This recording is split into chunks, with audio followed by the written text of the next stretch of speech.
Let us see some more questions related to spring potential energy. See here, it's a very simple question, very common question. The block was pulled to right by a distance x and released. Find maximum velocity gained by it. ये block को right को खींच लिए by distance x और छोड़ दिए तो वापस आएगा। वेलोसिटी नहीं पूछा है, maximum velocity.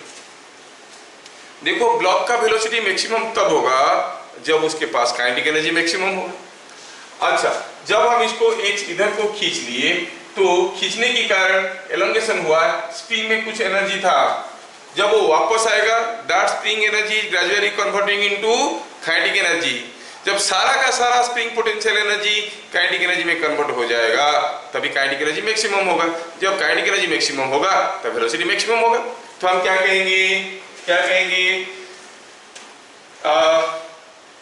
Eight maximum kinetic energy position of block. Block का जब मैक्सिमम काइनेटिक एनर्जी पोजीशन आया, the spring potential energy is zero। Spring का पोटेंशियल एनर्जी जीरो हो जाएगा। अच्छा, तो शुरू में स्प्रिंग में कुछ पोटेंशियल एनर्जी था क्योंकि ये जो ब्लॉक को हम खींच के कुछ दूर ले गए थे, x डिस्टेंस ले गए थे, यहां से वापस आ रहा है। जब वो यहां से वापस आ रहा है तो हम क्या कहेंगे, गेन इन काइनेटिक एनर्जी जो होगा, जो गेन इन काइनेटिक एनर्जी होगा वो क्या होगा, it will be equal to loss in spring potential energy। अच्छा, loss in spring potential energy. मान लेते हैं कि मैक्सिमम वेलोसिटी जब वो वापस आएगा यहाँ पे उसका वेलोसिटी बनेगा v। तो मैक्सिमम काइनेटिक एनर्जी क्या हो जाएगा, हाफ mv²। गेन क्या, क्योंकि जब हम इसको खींचे और पकड़ के रखे थे तब उसके पास कोई काइनेटिक एनर्जी नहीं था। जब यहाँ पे आया उसके पास कुछ काइनेटिक एनर्जी है। गेन कितना किया, पहले जीरो, फाइनली था हाफ mv², तो गेन हो गया हाफ mv²।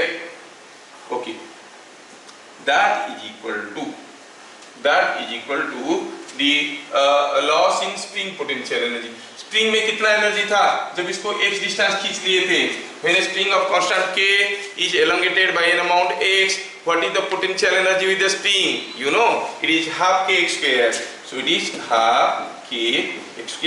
अरे तो कितना सिंपल है, हमें तो v निकालना था, v निकल गया। कितना हो गया, it is kx² by m, है ना, का root over this is the maximum velocity. क्या सबको समझ में आया? Is it understood? यस। चलिए अगला क्वेश्चन।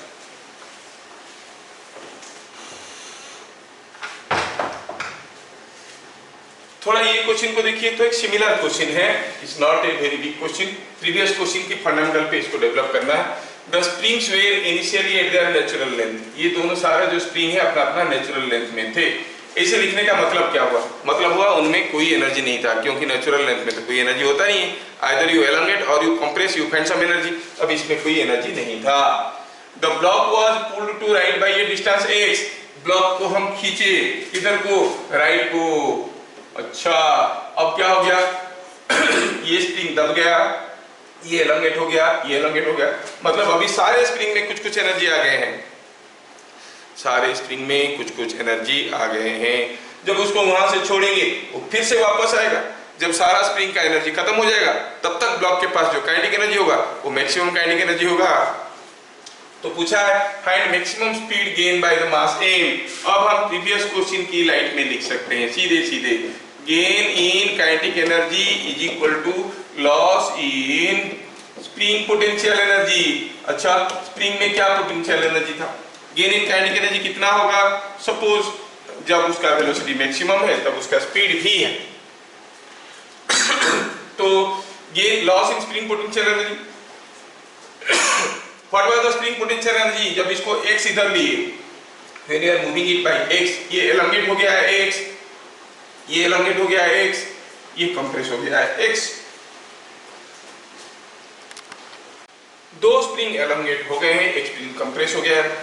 और हमें ये मालूम है कि स्प्रिंग एलोंगेट हो या कंप्रेस हो, एनर्जी इज हाफ kx²। मतलब जब इसको इधर ले आए इसमें कुछ एनर्जी था, कितना, हाफ के स्क्वायर, ये एलोंगेट हो गया था, इसमें भी एनर्जी था हाफ के स्क्वायर, इसमें भी था हाफ के स्क्वायर, सारा जोड़ के क्या हो गए 3 times, it is 3 times half के एक्स स्क्वायर। कितना सिंपल है, यहां से b का वैल्यू मिल गया, क्या हो गया 3k स्क्वायर बाई m का रूट आउट। ठीक है, अगला क्वेश्चन देखिए, ये बहुत ही इंपॉर्टेंट क्वेश्चन है, थोड़ा क्वेश्चन को ध्यान से पढ़िए, बहुत ही इंपॉर्टेंट क्वेश्चन है, very very important question, let us see it thoroughly and understand what it says. ठीक है, क्या कह रहा है, the block was held at natural length of spring,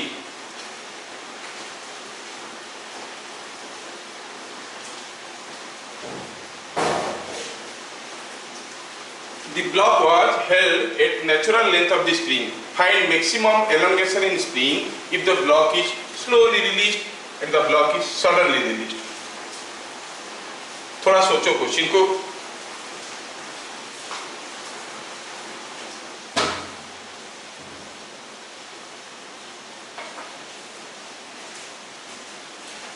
ये ब्लॉक पहले स्प्रिंग का नेचुरल लेंथ पे था, अगर स्प्रिंग ब्लॉक को हम ऐसे पकड़ के रखे थे, The block was held, पकड़ के रखे थे, कहाँ पे, जब स्प्रिंग अपना नेचुरल लेंथ पे था। अगर ब्लॉक को धीरे धीरे छोड़ेंगे, स्प्रिंग में मैक्सिमम एलोंगेशन कितना होगा, सडनली छोड़ देंगे, मैक्सिमम एलोंगेशन कितना होगा। क्या आपको लगता है दोनों केस में स्प्रिंग का एलोंगेशन सेम होगा कि डिफरेंट होगा? अगर ब्लॉक को धीरे धीरे छोड़ेंगे, हो सकता है ब्लॉक यहाँ पे आएगा, रुकेगा, और आप हाथ निकालोगे तो देखोगे देयर इज सडन एलोंगेशन। अगर ब्लॉक को सडनली छोड़ देंगे, उतना ही एलोंगेशन होगा कि उससे ज्यादा एलोंगेशन होगा कि उससे कम एलोंगेशन होगा? क्या लग रहा है आपको? राइट, ज्यादा एलोंगेशन होगा कि कम एलोंगेशन होगा? अगर हम सडनली ब्लॉक को छोड़ देते हैं तो elongation in the spring will be more और लेस। क्या होगा आदित्य, अगर इसको हम धीरे से छोड़ेंगे और सडनली छोड़ेंगे, कौन सा केस में एलोंगेशन ज्यादा होगा? हाँ, कुछ लोग बोल रहे हैं सेम होगा, कैसे होगा भाई? थोड़ा इमेजिन करो, फिजिक्स का नाम है, मतलब आपको फिजिकली रियलाइज करना है। सोचो ये स्प्रिंग के साथ ये ब्लॉक लटका हुआ था, मैं इसको पकड़ के रखा था, मैं अगर हाथ को धीरे धीरे लेके आऊंगा, कुछ दूर आने के बाद ब्लॉक रेस्ट में आ जाएगा, फिर मेरा हाथ हट जाएगा। अगर ब्लॉक को मैं यहाँ से छोड़ दूंगा तो क्या ब्लॉक रेस्ट में आएगा? नहीं, वो नीचे जाएगा, ऊपर आएगा, ऐसे ऑसिलेट करने लगेगा। तो दोनों केस में elongation will be different. Now we have to find out what is the elongation when it is slowly released and when it is suddenly released. Let us try to understand. पहला case, when block is slowly released,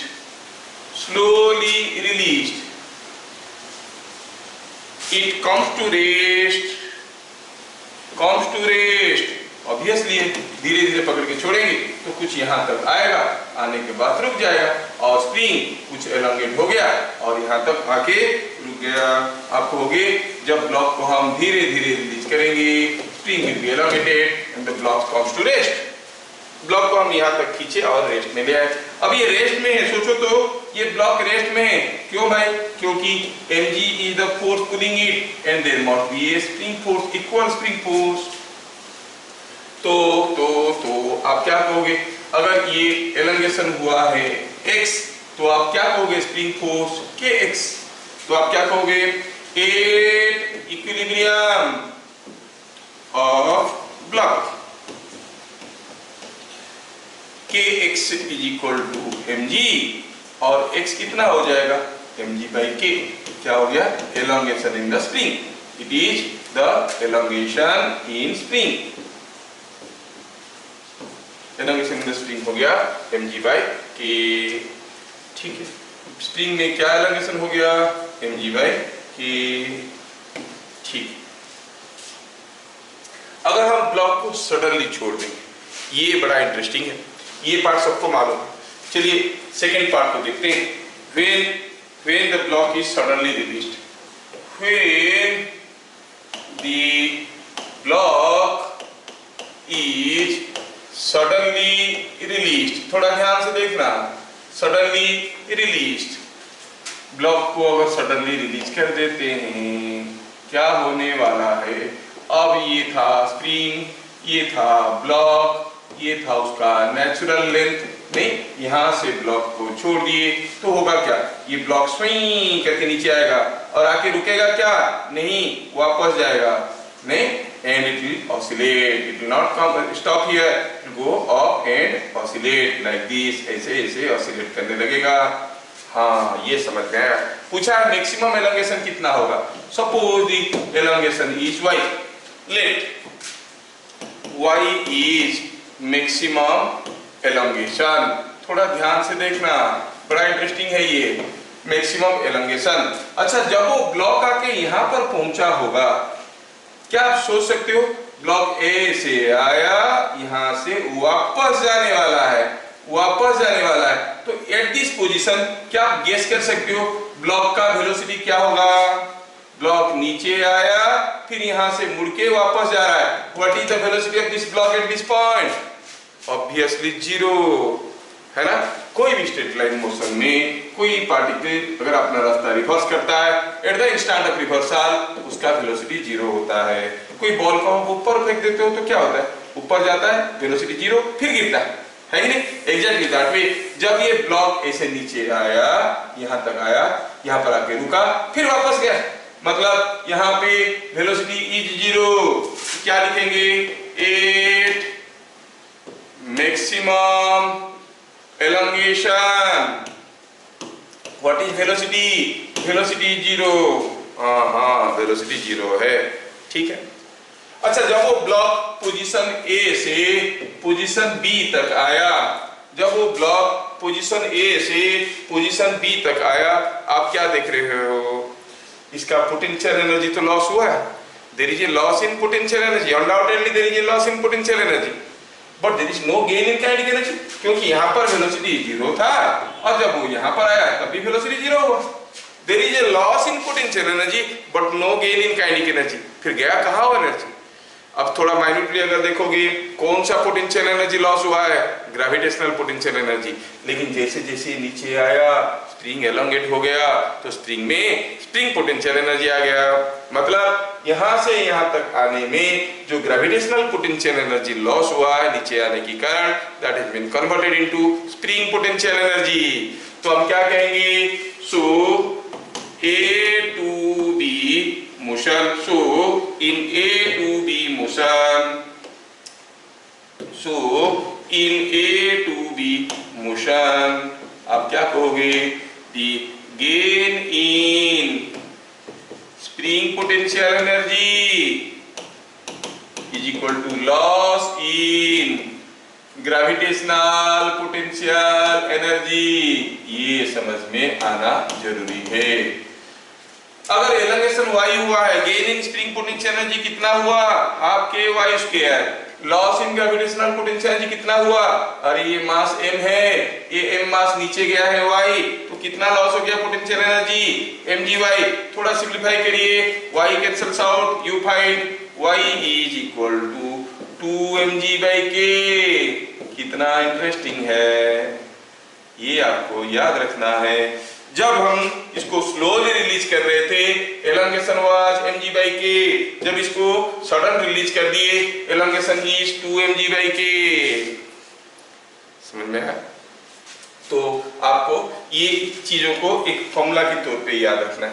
मैं आपको एक formula बता देता हूँ, उस फॉर्मूले के तौर पे याद रखना है। ये बहुत ही इंपॉर्टेंट फॉर्मूला है जो आपको बहुत सारे जगह काम में मिले लगेगा ये चीज, ठीक है? You will find this things are very useful in your other numericals. आगे आगे हम लोग जो दूसरे चैप्टर पढ़ने वाले हैं उसमें भी ये काम में लगेगा। थोड़ा मैं इसको स्पेस बना देता हूं so that I can write everything here. Yes yes yes yes yes. तो क्या पता चला, हमें कंक्लूजन मिला, उस कंक्लूजन को हम लोग लिखेंगे। क्या लिखेंगे इसमें? लिखेंगे कि अगर हमारे पास कोई एक स्प्रिंग है, कोई एक स्प्रिंग है, ऐसा कोई एक स्प्रिंग है जो नेचुरल लेंथ पे है, अगर इसको कोई एक constant force F, when a constant force F pulls a spring from natural length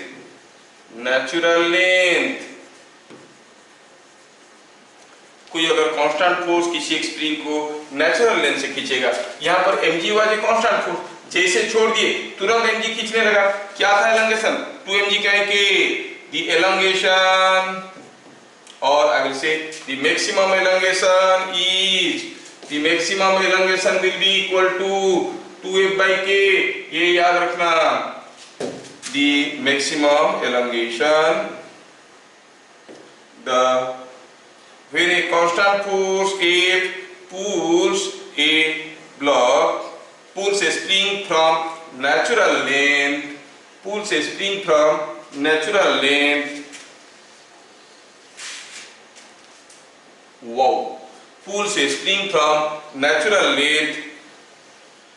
the maximum elongation is, ध्यान रखना कितना होता है, क्या आप लोग अभी बता सकते हो कितना मैक्सिमम एलोंगेशन होगा? F फोर्स खींच रहा है, इट विल बी, यहाँ पर mg फोर्स खींच रहा था तो हो गया 2mg by k। अब F फोर्स, कोई स्प्रिंग को नेचुरल लेंथ से कांस्टेंट फोर्स F खींचेगा, एलोंगेशन कितना हो जाएगा 2f by k। ये एक बड़ा ही इंपॉर्टेंट फॉर्मूला है and not available in many of the books, तो बड़ी टिपिकल और स्पेशल केस है, आप उसको याद रखो, ठीक है। चलिए देखते हैं अगला question. This question was in JEE and I hope all of you can do it, थोड़ा सा अगर सोचोगे तो कर लोगे। जेई एडवांस की क्वेश्चन है ये, जेई मेन का नहीं है।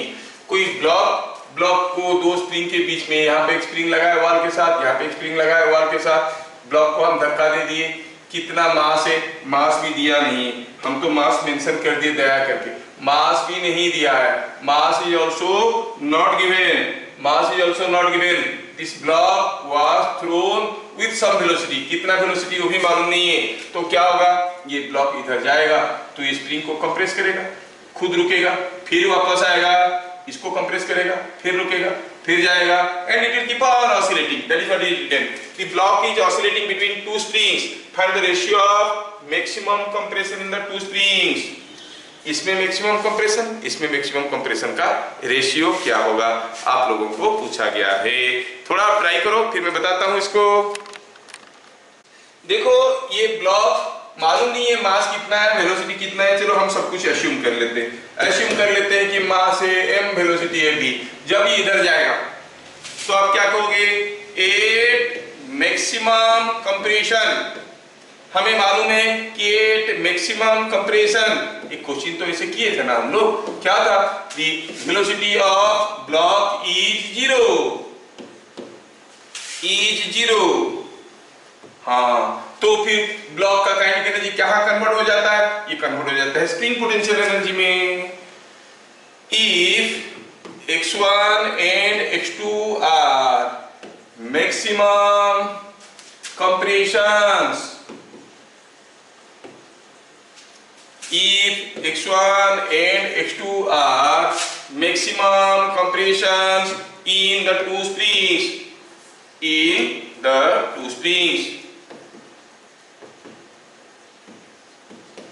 तो आप क्या कहोगे, तो देन आप कहोगे कि पहला स्प्रिंग का जब मैक्सिमम एनर्जी था वो सारा काइनेटिक एनर्जी की बदौलत मिला था उसको, क्योंकि यही काइनेटिक एनर्जी इसमें कन्वर्ट हो गया था। दूसरा स्प्रिंग का यही काइनेटिक एनर्जी स्प्रिंग एनर्जी में भी कन्वर्ट हो गया था, तो इस केस में जो मैक्सिमम स्प्रिंग एनर्जी था वो भी हाफ एम स्क्वायर है, इस केस में भी जो मैक्सिमम स्प्रिंग एनर्जी था वो भी हाफ एम स्क्वायर है, तो हम कहेंगे half k1 x1 square is equal to half k2 x square, k2 x2 square. आप आसानी से कंपेयर कर सकते हो, क्या मिला देखो तो, इट इज कमिंग आउट, पूछा है x1 by x2, क्या मिल गया देखो तो, x1 square by x2 square is k2 by k1, लेकिन पूछा है क्या आपको, पूछा है आपको कितना, पूछा है x1 by x2, कितना होगा x1 by x2, it is equal to root over of k2 by K1. The maximum compressions are in the ratio root over of K2 by K1. Let us see for the next question. ये at what compression of spring the velocity of the block is maximum. थोड़ा सोचो, ये block यहाँ से गिरा, यहाँ पर आया, इसको पकड़ा, पकड़ के कंप्रेस किया, कंप्रेस किया, कंप्रेस किया, कुछ दूर तक आएगा, फिर वापस जाएगा। स्प्रिंग का कितना कंप्रेशन पे ब्लॉक का वेलोसिटी मैक्सिमम था? ब्लॉक का वेलोसिटी मैक्सिमम था। आपको मालूम है कि ब्लॉक का वेलोसिटी बढ़ेगा, फिर नीचे आएगा, कहीं रुकेगा, फिर उल्टा डायरेक्शन में बढ़ेगा, है कि नहीं?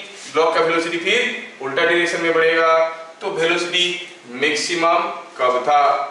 हम एप्लीकेशन ऑफ डिफरेंशिएशन में देखे थे कि जब वेलोसिटी या फिर कोई एक function, suppose y is a function of x, अगर ये ग्राफ को हम प्लॉट करेंगे, ग्राफ मान लो ऐसा है, तो what does dy by dx represent? dy by dx represents the slope. अच्छा, तो हाईएस्ट पॉइंट में जब y मैक्सिमम था तब स्लोप कितना था? Slope was the line was tangent was parallel to this axis. Slope यहाँ पे होता है 0, ये आपको मालूम है। तो कीपिंग दिस इन माइंड आप कहोगे व्हेन वेलोसिटी इज मैक्सिमम, आप कहोगे dv by dt तो बनेगा 0 क्योंकि velocity was changing with time. dv by dt क्या रिप्रेजेंट करता है? एक्सीलरेशन। Acceleration is 0। अच्छा, एक्सीलरेशन इज 0 कब होगा? When the net force is 0। अच्छा, इसका मतलब कब वेलोसिटी मैक्सिमम है? जब उसके ऊपर नेट फोर्स 0 था। नेट फोर्स 0 कब था भाई? देखो तो, जब ये मान लो कि x कंप्रेस हो गया, जब ये x कंप्रेस हो गया और ये जो ब्लॉक वहां से गिरा, ये ब्लॉक गिर के वहां से कुछ यहाँ पे आ चुका है। The block is now here, the block is now here. ये ब्लॉक आके पहुंच चुका है इस पोजीशन पे जहां पे उसका वेलोसिटी मैक्सिमम है। क्यों वेलोसिटी मैक्सिमम है? क्योंकि नेट फोर्स 0 है। नेट फोर्स 0 है मतलब स्प्रिंग कंप्रेस हो गया है, तो स्प्रिंग इसके ऊपर एक वापस फोर्स दे रहा हूं। Spring must be pushing it back with a force kx and there must be a force mg. Net force 0 क्या हो, कब होगा? That means नेट फोर्स 0 तब होगा when kx is equal to mg। मतलब क्या कंप्रेशन पे, at what compression the velocity is maximum? When x is equal to mg by k। At what compression velocity is maximum? When x is equal to mg by k। इसको दोबारा चाहिए तो फिर से बता देंगे। क्या ये सबको समझ में आया? यस यस, ठीक है। तो हम लोग ये सारे स्प्रिंग रिलेटेड क्वेश्चंस को देख लिए। स्प्रिंग में और भी ढेर सारे क्वेश्चंस बन सकते हैं, that will be giving you in other videos also. चलिए आज हम लोग देखते हैं when non conservative forces are present, how to account for. जब नॉन कंजर्वेटिव फोर्सेस प्रेजेंट है, हम लोग हमारा जो law of conservation of mechanical energy था वो क्या था? In the absence of non conservative forces क्या होता है? अगर नॉन कंजर्वेटिव फोर्सेस प्रेजेंट है तो क्या होगा? चलिए देखते हैं इसको। तो अगर non conservative forces are present, how to apply this law of conservation of mechanical energy? तब तो मैकेनिकल एनर्जी कंजर्व नहीं रहेगा, बढ़ जाएगा या घट जाएगा, है ना? बढ़ जाएगा या घट जाएगा। तो उसको ऐसे कहेंगे, मान लो कि कोई बॉडी स्लाइड करके जा रहा है तो कुछ समय बाद रुक गया, कहाँ गया उसका काइनेटिक एनर्जी? आप कहोगे सारा का सारा एनर्जी फ्रिक्शन के अगेंस्ट में वर्क हो गया। So in the presence of non conservative force the loss in mechanical energy is equal to work done against the non conservative force. ये हो गया प्राइम स्टेटमेंट। इसको लेके हम लोग आगे बढ़ेंगे। क्या कहेंगे? in presence of non-conservative forces,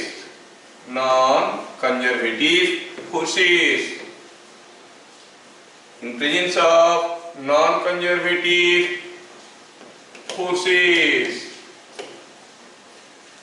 the loss in mechanical energy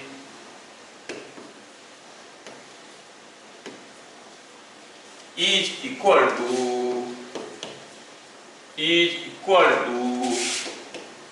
the work done against non conservative force. जो नॉन कंजर्वेटिव फोर्स है उसके अगेंस्ट में जो वर्क होगा that is equal to the loss in mechanical energy is equal to work done against non conservative force. देखो energy is always conserve, mechanical energy conserve नहीं है, energy conserve है। Non conservative force के against में work होगा तो mechanical energy किसी दूसरी एनर्जी में कन्वर्ट हो जाएगा, may be sound energy, may be heat energy, किसी दूसरी एनर्जी में कन्वर्ट हो जाएगा। Energy is always conserve under any circumstances, but we are talking about mechanical energy. In presence of non-conservative forces, the loss in mechanical energy is equal to the work done against non-conservative force। जैसे मैं आपको एक छोटा सा example देता हूँ। Suppose हम कहेंगे ये हुआ कोई एक ब्लॉक जिसका काइनेटिक एनर्जी था K। A block was sliding with kinetic energy K on A rough floor. Rough floor है तो ब्लॉक आया यहाँ पे आके रुक गया। ठीक है, कितना दूर जाके रुक गया? By a distance s।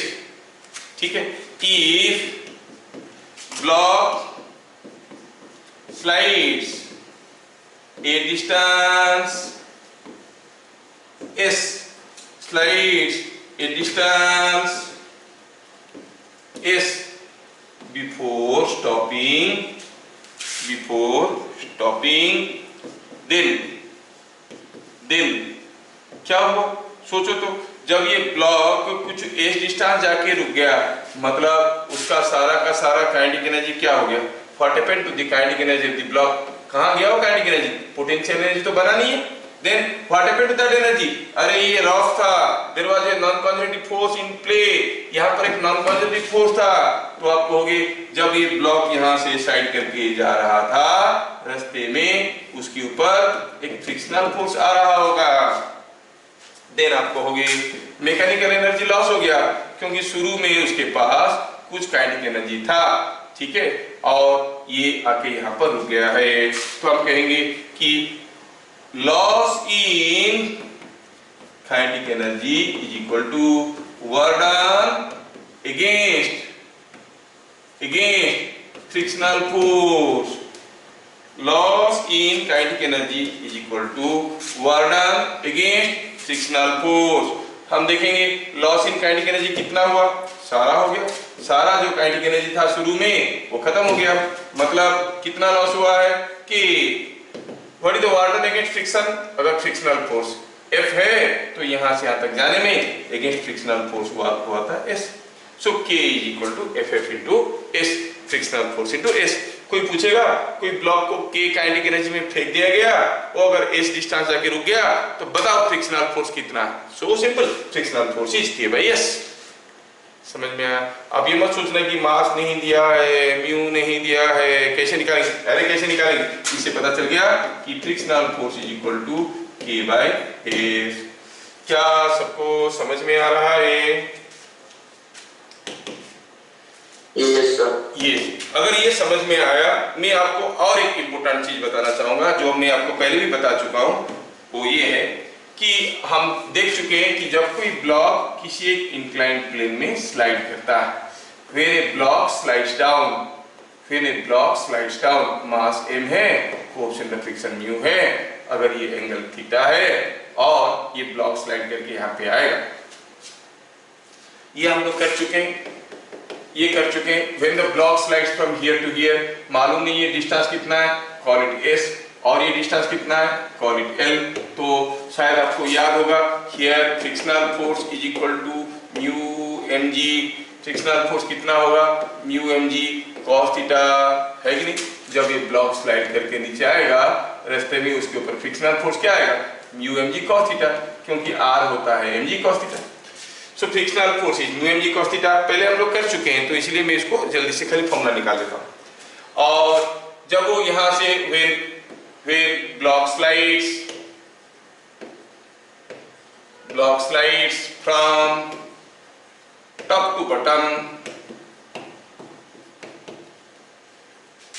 Work done against friction is equal to कितना वर्क हुआ जब वो यहाँ से स्लाइड करके यहाँ तक आया, आपको हो गए फ्रिक्शनल फोर्स था mu M G cos theta, उसके अगेंस्ट में कितना दूर गया एस। हाँ, लेकिन थोड़ा अगर हम ध्यान से देखेंगे, what does this S cos theta represent? S cos theta is nothing but L, तो हम कहेंगे it is equal to how much mu M G L. ये फॉर्मूला हम लोग पहले से किए। So when a block slides from the top of an incline to the ground, the water against friction is independent of the inclination. It only depends upon the horizontal distance moved, mu mg l। ये चीज सबको आता है। चलिए, अगर ये सारा चीज आता है तो कुछ क्वेश्चंस हम लोग करते हैं इसमें। बस ध्यान रखना है कि अगर नॉन कंजर्वेटिव फोर्स प्रेजेंट है तो लॉस इन मैकेनिकल एनर्जी होगा, that must be equal to work done against frictional force. मैं आपको एक टिपिकल केस देता हूं। Supposing here is an inclined plane, ऐसा कोई एक इंक्लाइंड प्लेन है, और चलो दिया गया है कि ये लेंथ है ए और ये लेंथ है बी और ये लेंथ है सी। कोई ब्लॉक वो यहां से फिसलना शुरू किया, क्या मास है मालूम नहीं, the block slides from here, और वो सीधे सीधे यहां से फिसलते हुए आया, ऐसे आया, ऐसे आया, ऐसे आया, यहां पे आके रुक गया, द ब्लॉक स्टॉप्स हियर। ठीक है, तो हम कहेंगे the block starts from P and stops at Q. ये पॉइंट है पी से स्टार्ट किया और क्यू पे आके रुक गया। The block starts from P, stops at Q. क्या लिखेंगे? In figure shown, थोड़ा ध्यान से देखना। In figure shown, the block sliding from P stops at Q. Assuming same mu everywhere, मतलब coefficient of friction mu everywhere, find mu। ये अश्यूम करो कि हर जगह कोएफिशिएंट ऑफ फ्रिक्शन बराबर है, तो mu कितना है बताओ। क्या आप लोग ऐसा क्वेश्चन को ट्राई करना पसंद करोगे? थोड़ा सा ट्राई करो। देखो, ब्लॉक यहां से फिसला, यहां पे आके रुक गया, मतलब लॉस इन पोटेंशियल एनर्जी तो हुआ है, there is no gain in kinetic energy, और यहाँ पर कोई पोटेंशियल एनर्जी भी नहीं है, काइनेटिक एनर्जी भी नहीं है, खत्म। कहाँ गया सारा energy? There is a loss of mechanical energy. Why? Because some work must have been done against the frictional force. जब वो यहाँ से फिसल के यहाँ तक आया, आपको निकालना है what is the work done against frictional force, that should be equal to loss in mechanical energy of the system. Try करिए, आप कर सकते हो, थोड़ा सा ट्राई करिए, हम करता हूँ फिर। Let me solve this question. Sir UNG plus BI। देखो ना, M दिया, U तो नहीं दिया, M तो नहीं दिया, कुछ नहीं दिया। क्या डाटा आपको दिया है? Only ABC. Your answer must be in terms of ABC. चलिए देखते हैं, मैं सॉल्व करता हूँ। देखो, जब ये ब्लॉक यहाँ से फिसल के यहाँ तक आया, फॉर P2Q मोशन, आप लोग बता सकते हो, थोड़ा सा ध्यान से देखोगे तो बता दोगे। For P2Q motion, loss in mechanical energy, जो मैकेनिकल एनर्जी लॉस हुआ कैसे पता चला? क्योंकि शुरू में कुछ पोटेंशियल एनर्जी था, काइनेटिक एनर्जी नहीं था, बाद में काइनेटिक एनर्जी भी नहीं है, पोटेंशियल एनर्जी भी नहीं है, मतलब सारा मैकेनिकल एनर्जी गायब हो गया, तो लॉस हो गया energy of the system. For P2Q motion, loss in mechanical energy is equal to work done against friction, क्योंकि एक नॉन कंजर्वेटिव फोर्स है, मेंशन किया गया है, अश्यूमिंग सेम म्यू एवरीवेयर, मतलब mu is there, roughness is there. अच्छा, तो कितना मैकेनिकल एनर्जी लॉस हुआ भाई? क्या मालूम इसका मास कितना है? एश्यूम कर लेते हैं, मास m है। कोएफिशिएंट ऑफ फ्रिक्शन कितना है? वो भी एश्यूम कर लेते हैं, कोएफिशिएंट ऑफ फ्रिक्शन भी म्यू है। तो जब ये ब्लॉक यहाँ से यहाँ पर आया, मैकेनिकल एनर्जी लॉस हुआ। कौन सा mechanical energy? Kinetic energy loss हुआ कि पोटेंशियल एनर्जी? शुरू में तो सिर्फ पोटेंशियल एनर्जी था, नीचे आके रुक गया, तो कितना पोटेंशियल एनर्जी लॉस हुआ? mg a, क्योंकि कितना नीचे आया है? a नीचे आया है, क्या यहाँ तक समझ में आया?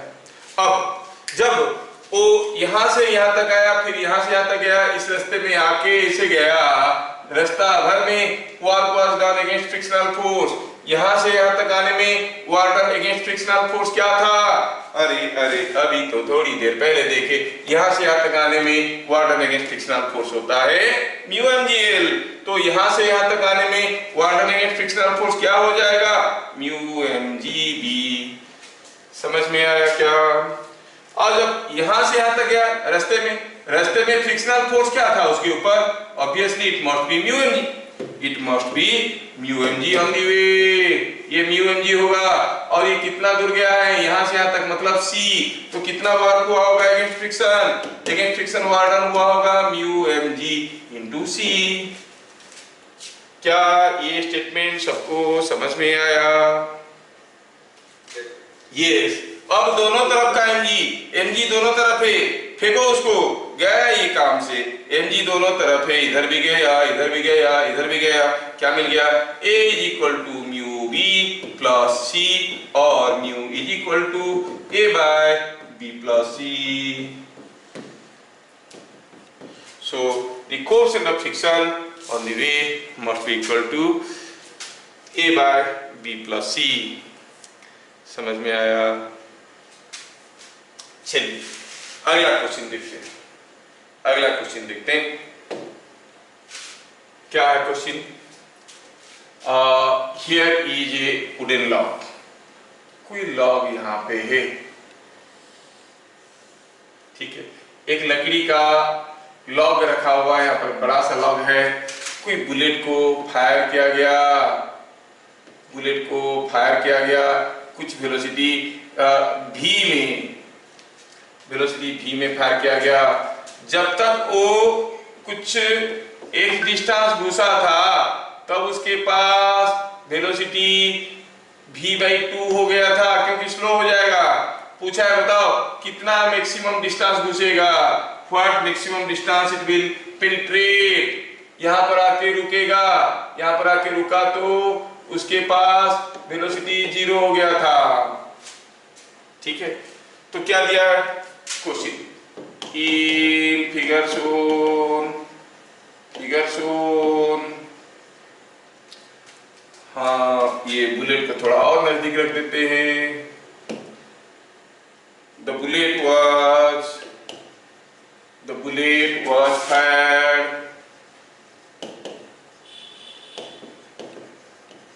with velocity v after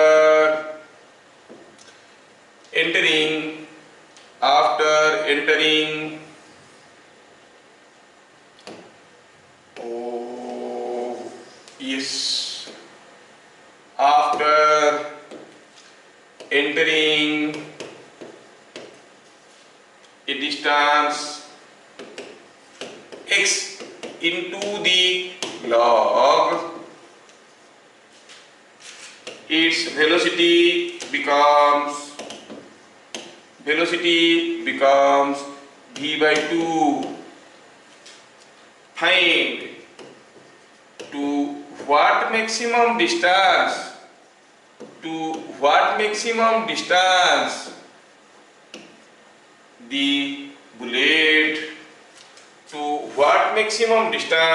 the bullet penetrates, कितना अंदर तक वो घुसेगा, ये आपको बताना है। क्या क्वेश्चन आपको समझ में आया? पहले क्वेश्चन समझ में आना बहुत जरूरी है ना। क्या है दिया है कि कोई एक बुलेट को किसी एक वुडन लॉग में फायर किया गया, और जैसे फायर किया गया तो पता चला कि जब तक वो x घुसा तब उसका वेलोसिटी v/2 हो गया था। और कितना घुसेगा रुकने से पहले, टोटल कितना घुसेगा y पता करना है। x is given, you have to get y in terms of x, ठीक है। your answer will be y will be only in terms of x, remember. Try now. see here, क्या दिया है? दिया है कि ये बुलेट जब x घुसा, जब ये बुलेट इसके अंदर से घुस के जा रहा था, किसी लॉक के अंदर से जा रहा था, पक्का उसके ऊपर एक फोर्स आ रहा होगा जो इसको रोकने की कोशिश कर रहा होगा। कितना फोर्स? क्या मालूम कितना फोर्स, मालूम नहीं कितना है। तो चलिए हम कहते हैं ए टू बी मोशन, इस पोजीशन को कहते हैं ए, ये बी, ये सी। सॉल्यूशन में ऐसे देखते हैं। Let us first see what is happening during our A to B motion. ठीक है, तो कहेंगे ए टू बी, सॉल्यूशन देख रहे हैं ए टू बी मोशन में loss in kinetic energy, loss in kinetic energy is equal to work done against F। क्या है F? F is nothing but resistance force. कुछ तो रेजिस्टेंस होगा, रेजिस्टेंस फोर्स कितना मालूम नहीं, इंटरेस्ट भी नहीं है जानने में। कितना लॉस हो गया था हाफ एम वी स्क्वायर लेके बी तक पहुंचते पहुंचते हो गया हाफ एम वी बाई 2 का स्क्वायर, और कितना वर्क हुआ F इंटू एक्स। थोड़ा सिंप्लीफाई करें तो ये हो गया half m v square by 4, ये हाफ एम वी स्क्वायर, मतलब 3/4 times half m v square, 3/4 times half m v square, ये 1/4 हाफ एम वी स्क्वायर, ये m v square half m v square minus कर दिए तो 1 - 1/4 हो गया 3/4, 3/4 half m v square is equal to Fx। Call it equation number 1।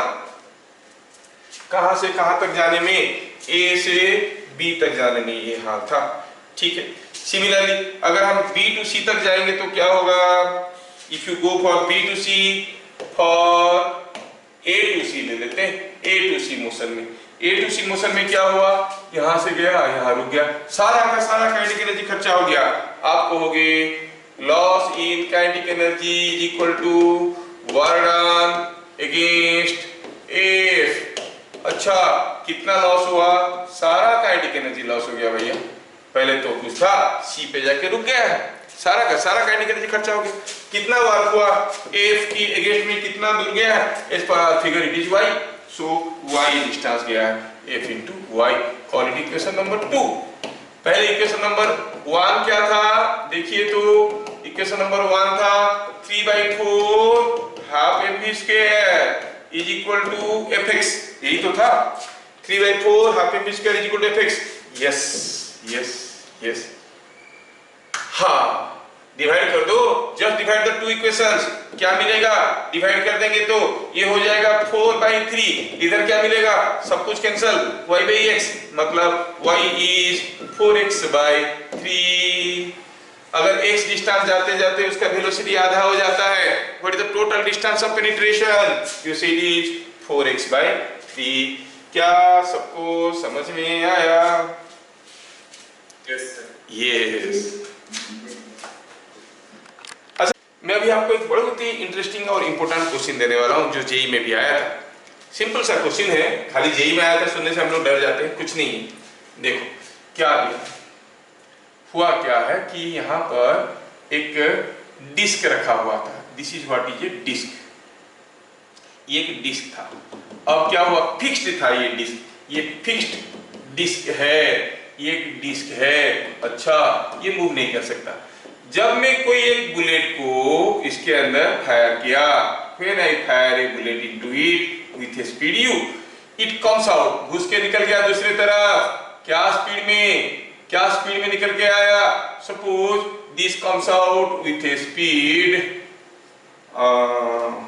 Bullet इधर आता है फुल गया, थोड़ा उसको छोटा कर देते हैं। यस, जब ये इधर से घुसा u में तो यहां से निकला क्या स्पीड में, चलो मानते हैं कि निकला 4u/5, मतलब वेलोसिटी थोड़ा सा कम हो गया, स्पीड थोड़ा सा कम हो गया। क्वेश्चन क्या है, हम क्वेश्चन तो लिखेंगे, हम पहले हम समझ लो। आप ट्राई करना शुरू कर दोगे क्वेश्चन समझने के बाद। एक डिस्क था, कोई एक बुलेट को u स्पीड में फायर किए तो पता चला निकला दूसरी तरफ, ऐसे घुस के निकल गया दूसरी तरफ, तो क्या स्पीड में निकला 4u/5। क्वेश्चन क्या है, क्वेश्चन ये है कि ऐसा कितने तो डिस्क हम रख देंगे कि बुलेट रुक जाएगा। बुलेट को रोकने के लिए ऐसे हमें कितना तो डिस्क रखना पड़ेगा, I hope question is clear. ऐसे कितना तो डिस्क रखना पड़ेगा बुलेट को रोकने के लिए। क्वेश्चन क्या लिखा है क्वेश्चन में, the bullet comes out of the fixed disk with 4u by 5. Find how many minimum number of discs are required to stop the bullet को रोकने के लिए कितना to minimum number of disc चाहिए आपको सोचना है, कितना टू डिस्क चाहिए आपको सोचना है और बताना है। कितना इंटरेस्टिंग क्वेश्चन है। If you want you can think how it will be done. एक डिस्क में डाले इसको तो निकला 4u/5 में। ऐसे कितना टू डिस्क रख देंगे अगल बगल में से करके कि बुलेट रुक जाए। मिनिमम बहुत सारा रख देंगे तो रुकेगा, but you have to find out again minimum number of discs required to stop the bullet. 6। कितना जल्दी आंसर आया। बहुत ही इंटरेस्टिंग क्वेश्चन है और बहुत ही ओल्ड जेई का क्वेश्चन है, काफी सदियों पुराना। मतलब ये कुछ 84-85 उस समय के आसपास का इतना पुराना क्वेश्चन है। सारा बुक में मिल जाएगा, अच्छे बुक्स में। अच्छा, ये क्वेश्चन में क्या पूछा है आपको? पूछा है कि अगर बुलेट अंदर घुस के जब निकला तब तक क्या हुआ, उसका वेलोसिटी 4u/5 हो गया, कितना टू डिस्क चाहिए। अच्छा, पहले सोचते हैं कि ये बुलेट का स्पीड कम क्यों हो गया। कम इसलिए हो गया क्योंकि जब ये इसके अंदर से जा रहा था तो रास्ते में उसको कोई एक रेजिस्टेंस फोर्स तो मिल रहा था। दैट रेजिस्टेंस फोर्स के अगेंस्ट में कुछ वर्क हुआ। कितना वर्क हुआ? अगर ये थिकनेस L है तो वर्क कितना हुआ? Fl। अब हर एक डिस्क में जब ये घुस के जाएगा, हर एक डिस्क में बुलेट घुस के जाएगा, ध्यान से सुनना। हर एक डिस्क में उसको F मिलने वाला है, हर एक डिस्क में उसको L डिस्टेंस जाना है क्योंकि सिमिलर डिस्क बोला है। तो loss in mechanical energy same in each disc. ठीक है, तो क्लू क्या हो गया इस क्वेश्चन में? सॉल्यूशन हुआ, क्लू हुआ loss in mechanical energy in each disk is same। क्यों? क्योंकि हर एक डिस्क में F फोर्स मिलने वाला है और उस F फोर्स के अगेंस्ट में उसको L डिस्टेंस जाने वाला है। अच्छा, ये बात है। तो पहले निकालते हैं loss in energy in mechanical energy in one disk is equal to कितना? अरे घुसा था अंदर हाफ mu स्क्वायर लेके निकला तो बाबा क्या हो गया, उनके पास क्या एनर्जी था? जब ये बाहर निकला तब उसके पास एनर्जी था हाफ mu के जगह 4u/5 का स्क्वायर। शायद आंसर सही आ जाएगा जीवेश का। चलिए थोड़ा सिंप्लीफाई करते हैं। तो ये हो गया हाफ mu स्क्वायर को बाहर ले लिए, अंदर रह गया ये 4/5। 4/5 क्या हो गया? ये 25 माइनस 16 इज 9/25। क्या मालूम सही होगा कि गलत होगा, देखते हैं। तो loss in mechanical energy in one disc is 9/25 into half mu square. क्या ये सबको समझ में आया? मैं स्टेप जंप कर लिया। मैथमेटिकल कैलकुलेशन के लिए क्यों समय खर्चा करूं? आप लोग इंटेलिजेंट हो, देख लो। So it is half mu square into 9/25। Late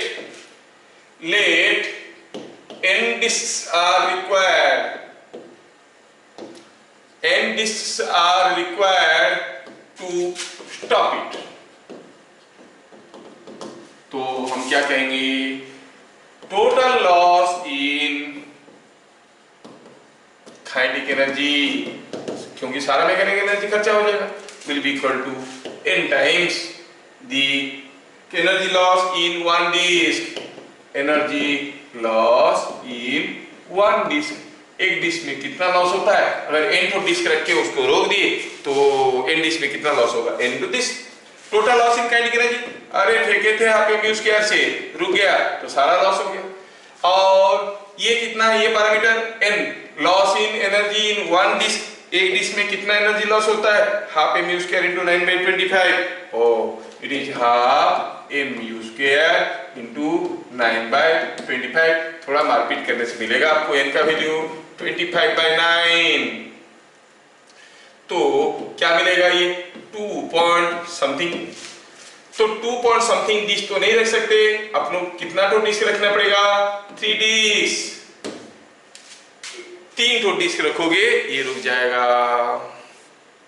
ठीक है, so how many such disc are required, 3 such disc are required to stop the bullet. है कि नहीं मजेदार क्वेश्चन? यस, चलिए ये क्वेश्चन को करिए। मैं आपको ज्यादा तंग नहीं करने वाला हूं, लेकिन थोड़ा सा कुछ तो क्वेश्चन हमें इंपॉर्टेंट क्वेश्चन कर लेना चाहिए। क्या हुआ, कोई एक ब्लॉक यहाँ से आया, यहाँ पर कोएफिशिएंट ऑफ फ्रिक्शन 0 है, यहाँ पे कोएफिशिएंट ऑफ फ्रिक्शन 0 है, लेकिन यहाँ पे 0 नहीं है, यहाँ पर कोएफिशिएंट ऑफ फ्रिक्शन है 0.2।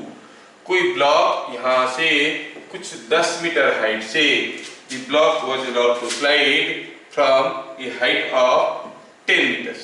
चलो मानते हैं कि 10 मीटर हाइट से गिरा। ये पॉइंट है ए, ये पॉइंट है बी, ए और बी के बीच में रफनेस है, जबकि बाकी दोनों तरफ जो इंक्लाइंड प्लेन से वो स्मूथ है। ये म्यू 0 है, यहाँ पे म्यू 0 है। ब्लॉक यहाँ से आया और ये डिस्टेंस भी दिया हुआ है। डिस्टेंस कितना दिया है, डिस्टेंस दिया है कि ये 5 मीटर है, suppose for your understanding only. अब ये फिगर आपको समझ में आया, तो फिगर को थोड़ा कॉम्पैक्ट बना देते हैं। Yes, the figure is understood. चलिए ये फिगर को थोड़ा छोटा कर दिए। अब ये हो गई हमारा केस। तो क्या है क्वेश्चन, कोई ब्लॉक, कितना मास मालूम नहीं है, कुछ होगा, कोई ब्लॉक को यहाँ से छोड़ दी, जैसे हम छोड़ दिए ब्लॉक फिसलने लगा, यहाँ पर स्मूथ प्लेन था, देयर वाज नो फ्रिक्शन, मतलब there was loss in potential energy but there must be gain in kinetic energy, क्योंकि कोई रफनेस नहीं था, नॉन कंजर्वेटिव फोर्स प्रेजेंट नहीं था। तो ठीक है, तो जब ब्लॉक आया इधर, यहाँ तक तो आया, कोई दिक्कत नहीं था, लेकिन जब इसके ऊपर से रगड़ते हुए गया, उसका कुछ एनर्जी कौन खा जाएगा, फ्रिक्शन। तो अब आया, फिर यहाँ पे तो रुका नहीं, चढ़ गया कुछ हाइट। तो बताओ, जब वो आके इधर कुछ हाइट तक चढ़ेगा, that height will be 10 metre और लेस देन 10 मीटर और मोर देन 10 मीटर। आपको क्या लग रहा है? लेस देन, क्योंकि कुछ एनर्जी खर्चा हो गया। यस, तो यहाँ से 10 मीटर से आया, इधर कुछ 7-8 मीटर तक चढ़ा, फिर से वापस आया, यहाँ पर 2-3 मीटर तक चढ़ा, ऐसे करते अल्टीमेटली रुक गया, कहीं आके रुक गया। क्वेश्चन क्या है? क्वेश्चन ये कि बताओ ये ब्लॉक AB में कितना ठो ट्रिप करेगा, ऐसे कितने बार ट्रिप करेगा। ठीक है, now you start thinking, I am writing the question here. inclined planes are smooth.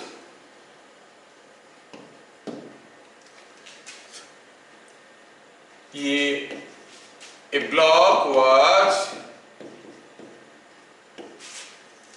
released from point P, अच्छा, find how many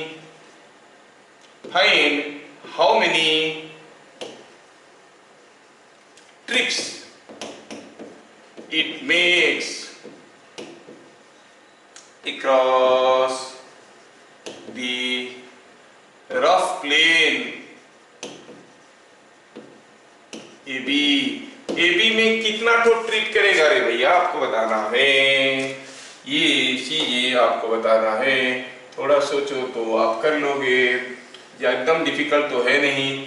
मैं थोड़ा इसको चेंज कर देता हूँ so that things will be distinguished. Yes, तो हुआ क्या है, यहाँ पे कोई ब्लॉक को पॉइंट P से छोड़ दिया गया है, फिसल के आया, इधर गया उधर आया, ऐसे करके ऑसिलेट करने लगा।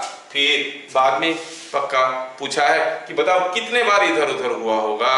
You have to find out, try out. Question is very simple, it's not that tough, जितना आपको दिख रहा है उतना डिफिकल्ट नहीं। थोड़ा सा सोचे तो ये ब्लॉक यहाँ से फिसलेगा, इधर जाएगा, फिर आएगा, जाके कहीं ना कहीं रुकेगा, कहाँ रुकेगा मालूम नहीं, but it should be somewhere on AB। Inclined plane तो रह नहीं सकता, तो अभी रुक गया, मतलब काइनेटिक एनर्जी भी नहीं है, पोटेंशियल एनर्जी भी नहीं है, लेकिन शुरू में कुछ पोटेंशियल एनर्जी था विद रिस्पेक्ट टू ग्राउंड, अब वो एनर्जी लॉस हो गया। तो सॉल्यूशन लिखते हैं। Let it makes n trips, हमें n का वैल्यू निकालना है, तो हम कहेंगे loss in mechanical energy, loss in mechanical energy is equal to work done against friction. सारा एनर्जी इसका कहां गया भैया? Work done against friction. अच्छा, कितना मैकेनिकल एनर्जी? यस, कितना आ रहा है आंसर आपका? सर 50 आ रहा है। देखते हैं सही है कि गलत है। So loss in mechanical energy, loss in mechanical energy कितना हुआ? यहां से यहां पर आ गया, मास मालूम नहीं है, we can assume mg10 is the potential energy का loss. Work done against friction, एक बार जाने में वर्क डन अगेंस्ट फ्रिक्शन कितना होता है? क्योंकि फ्रिक्शनल फोर्स है म्यू mg, कितना दूर जा रहा है? 5 मीटर, तो it is the work done against friction in one trip, और n ट्रिप में इनटू n। अच्छा, ये बात है। तो हम कहेंगे यहां पर ये mg कैंसिल हो गए, क्या मिल गया? n इंटू म्यू का वैल्यू दिया है 0.2, n into 0.2 into 5 is equal to 10, इधर को 10 है तो 0.2 इंटू 5 हो गया 1, तो n का वैल्यू निकल गया 10। So it will make 10 trips before coming to rest. क्या आपको समझ में आ रहा है? Yes yes. n बार इधर उधर क्या है, एक बार जाने में एनर्जी लॉस होता है म्यू mg इंटू 5, n बार में ये होगा। बड़े मजे से आप लोग कर रहे हो, बहुत बढ़िया है। आखिरी क्वेश्चन मिस नहीं करना चाहता हूं, और एक इंटरेस्टिंग इंपॉर्टेंट क्वेश्चन है, चलिए करते हैं इसको। Last question of today's class. तो क्या हुआ है यहाँ पे? हुआ यूं है कि कोई एक block, here is a block, here is a block, चलो मानते हैं कि इस ब्लॉक का मास है 9m, और यहां पर कोई एक बुलेट फायर किया गया जिसका मास है m। तो जब बुलेट को इसके अंदर हम फायर किए, वो बुलेट इसके अंदर घुसा और घुस के रह गया। कितना दूर घुसने के बाद? सपोज x डिस्टेंस घुसने के बाद रह गया। क्या था? ये ब्लॉक फिक्स्ड था, फिक्स्ड ब्लॉक है, block is fixed here, block is fixed here, ये ब्लॉक मूव नहीं कर सकता। पहले मैं आपको क्वेश्चन समझा देता हूं, फिर मैं क्वेश्चन लिख दूंगा। जब तक मैं क्वेश्चन लिखूंगा आप लोग सोचते रहोगे। देखो, ये ब्लॉक को हम पकड़ के रखे हैं और ये बुलेट को फायर किए तो अंदर x घुसा और रुक गया। अब ब्लॉक को हम पकड़ के नहीं रखे हैं, ब्लॉक फ्री है मूव करने के लिए। अब बुलेट फायर करेंगे तो जैसे बुलेट उसके अंदर घुसेगा, ब्लॉक रुकेगा क्या? ब्लॉक भी भागेगा। तब बुलेट कितना घुस गया? मान लो घुस गया y। When the block is fixed, the depth of penetration is x. When the block is free to move, the depth of penetration is y. क्या आप पहले बता सकते हो x ज्यादा है कि y ज्यादा है? x ज्यादा है। पूछा है अगर ये x है तो y कितना है? ठीक है, ये आपको सोचना है। क्या दिया है? When in figure shown the bullet was fired into the block. When the block is fixed, the depth of penetration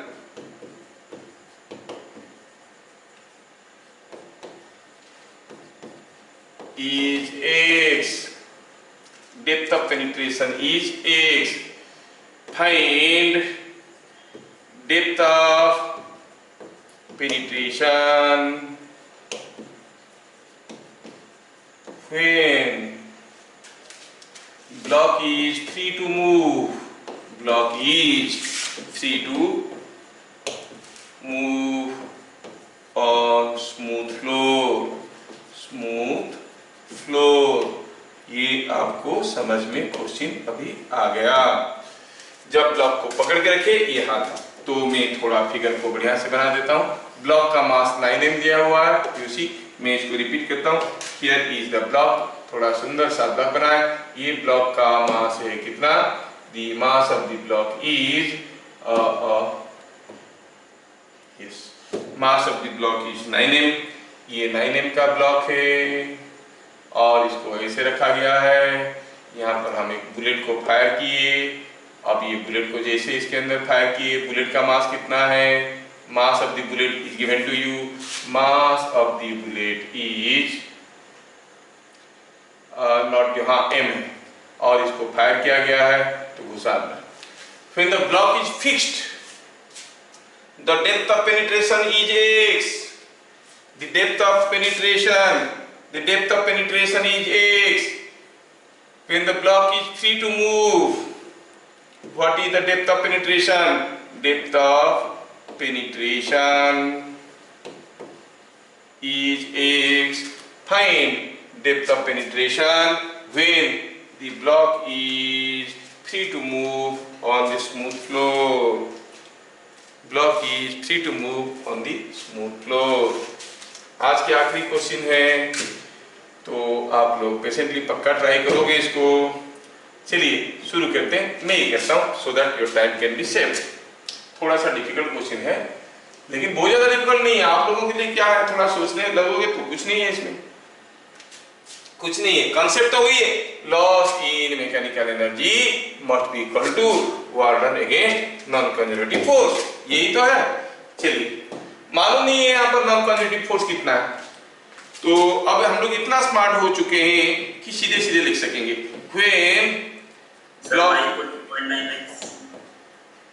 how much you are getting? 9 Sir, 0.9x. 0.9x। अच्छा ऐसा आंसर आ रहा है। चलिए देखते हैं। व्हेन ब्लॉक इज फिक्स्ड, हम कहेंगे जो लॉस इन काइनेटिक एनर्जी हुआ, कितना वेलोसिटी में फेंके वो तो दिया नहीं है, बर्डन से हम कहेंगे कि इसका मोमेंटम p था। चलो ऐसे मान के चलते हैं कि इसका मोमेंटम ही p था, ऐसे मानते हैं। तो इसका मोमेंटम था p, तो मोमेंटम p था। When block is fixed, loss in kinetic energy is equal to work done against the resistance force. F क्या है? F is resistance force। जब अंदर घुस के जा रहा था एक फोर्स था जो उसको रोकने की कोशिश कर रहा था, that is the resistance force। अच्छा, तो loss in kinetic energy is equal to F into x।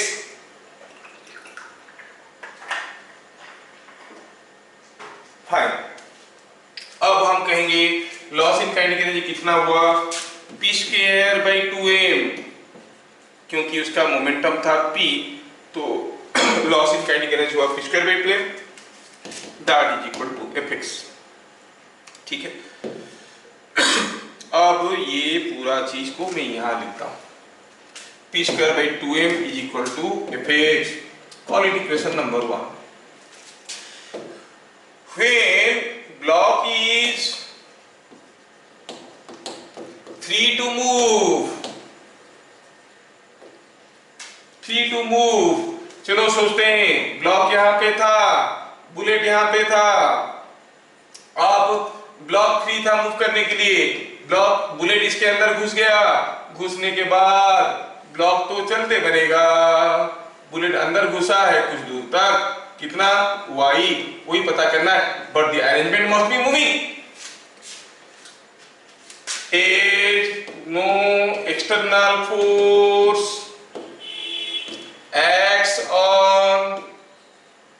acts on system of block and bullet, system of block and bullet, block and bullet. The momentum is conserved. Momentum is conserved. हाँ, उनके बीच में जो force है वो तो internal force है। मतलब शुरू में इसका मोमेंटम था p, बाद में इन दोनों का मोमेंटम है p। Again loss in kinetic energy is equal to work done against loss in kinetic energy is equal to water against F. अच्छा क्या है वाटर अगेंस्ट एफ कितना है? अगर डेप्थ ऑफ पेनिट्रेशन y है सेकंड केस में तो हम कहेंगे it is f into y. What is the loss in kinetic energy? शुरू में कुछ काइनेटिक एनर्जी था किसके पास? बुलेट के पास, p स्क्वायर बाई 2m। अब भी कुछ काइनेटिक एनर्जी है किसके पास? दोनों मिलके चल रहे हैं तो क्या काइनेटिक एनर्जी है? मोमेंटम तो वही है लेकिन मास कितना हो गया? मास दोनों का दिया गया है, एक का है 9m दूसरा का है m, मिलके हो गया 10m। 2 into 10m। ये चीज आपको समझ में आना जरूरी है। Loss in kinetic energy is different. ठीक है, थोड़ा इसको सिंप्लीफाई करें तो क्या आ रहा है? p स्क्वायर बाई 2m को बाहर ले लेते हैं, p स्क्वायर बाई 2m को हम बाहर ले लेंगे, अंदर मिलेगा 1 minus 1 by 10 is equal to 9 by 10। Yes, शायद किसी का आंसर आ रहा है, मेरा दिल खुशी से घबरा रहा है, क्या सही आ जाएगा? यस, इक्वेशन 2 में आया p square by 2m into 9 by 10 is equal to fy, और इक्वेशन 1 में आया p square by 2m is equal to fx। Divide करते हैं तो हम कहेंगे p square by 2m is equal to fx, p square by 2m into 9 by 10 is equal to fy। So simple, just divide, you find 10 by 9 is equal to x by y and y is equal to 9x by 10, that is 0.9x। तालियां जो बताया था उनके लिए। किसके answer था ये? Sir मेरा। Yes Balki sir, so nice, you are able to think, so good। कितना बढ़िया क्वेश्चन है, सोच लिया। क्या सबको समझ में आ रहा है ये क्वेश्चन कैसे हुआ? Is it understood? यस, कितना बढ़िया। Thank you very much for listening to me patiently. And हम लोग इतने सारे वैरायटी के क्वेश्चन किए। What is left is the concept of power. ठीक है, and next class will be starting with new article. Don't miss the first class. Thank you, फिर मिलेंगे अगली क्लास तक। जय हिंद। Thank you, sir.